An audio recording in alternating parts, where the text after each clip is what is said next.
आणि आता बातमी येते कृषी मंत्री माणिकराव कोकाटे यांची। कृषी मंत्री माणिकराव कोकाटेंना 15,000च्या जात मुचलक्यावर जामीन मंजूर करण्यात आलाय। कोकाटेंना सत्र न्यायालयामध्ये अपील करण्यासाठी 30 दिवसांची मुदत देण्यात आली आहे।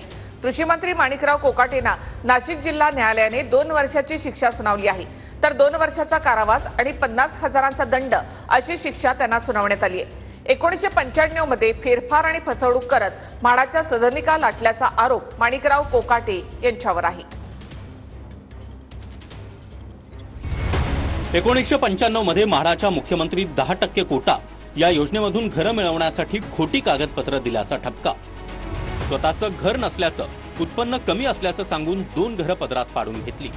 इतर 2 लाभार्थींना मिळालेली दोन्ही घरं देखील स्वतःच्या नावावर करून घेतली। घरं नावावर झाल्यानंतर अनधिकृत बांधकाम केल्याचा ठपका ठेवण्यात आला। 1997 मध्ये तत्कालीन अतिरिक्त जिल्हाधिकाऱ्यांच्या फिर्यादीनंतर कोकाटे बंधूंसह 4 विरोधात गुन्हा दाखल। 27 वर्ष नाशिक न्यायालयात खटला चालला। 10 साक्षीदार तपासण्यात आले। फिर्यादी क्रमांक 3 आणि 4 ला कोणतीही शिक्षा नाही। होऊ शकतं ना, काय राजीनाम्याची मागणी होऊ शकते, पण त्यासाठी अपिलेट प्रोव्हिजन आहेत। राजकीय दृष्ट्या देशामध्ये अशा प्रकारचे अनेक निकाल झालेले आहेत आणि त्या दृष्टिकोनातून मी अपिलामध्ये जाणार आहे, हायकोर्टामध्ये जाणार आहे।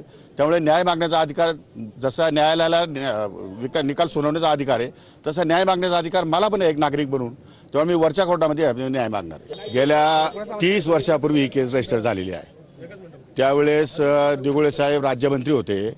माझं आणि दिघोळे साहेबांचं राजकीय वैर होतं आणि त्या वैरत्वापोटी त्यांनी सरकारला सांगून माझ्यावरती ही केस केलेली होती।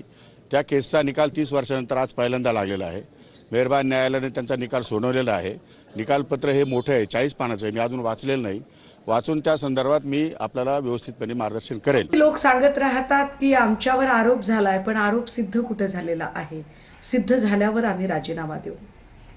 मात्र माणिकराव कोकाटे यांच्यावर 97 सालचा आरोप, 25 साली त्याचा निकाल येतोय आणि आरोप सिद्ध होऊन त्याच्यात त्यांना 2 वर्षाची शिक्षा होते।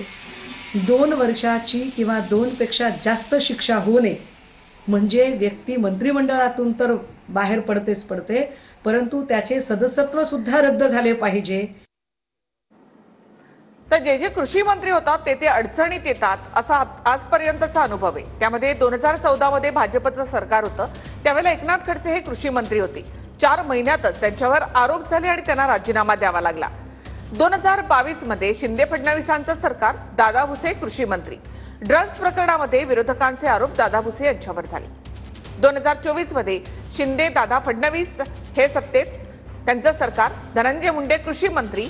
पीक विम्यामध्ये घोटाळ्याचा आरोप धनंजय मुंडे यांच्यावर आहे। धनंजय मुंडे सध्या वादात आहेत।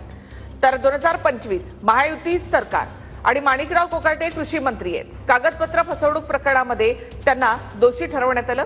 2 वर्षाची शिक्षा आणि 50,000चा दंड त्यांना ठोठावण्यात आला। तर आतापर्यंत 2014 पासून जे कृषी मंत्री झालेले आहेत ते वादात अडकलेले आहेत। मग ते एकनाथ खडसे, दादा भुसे, धनंजय मुंडे, माणिकराव कोकाटे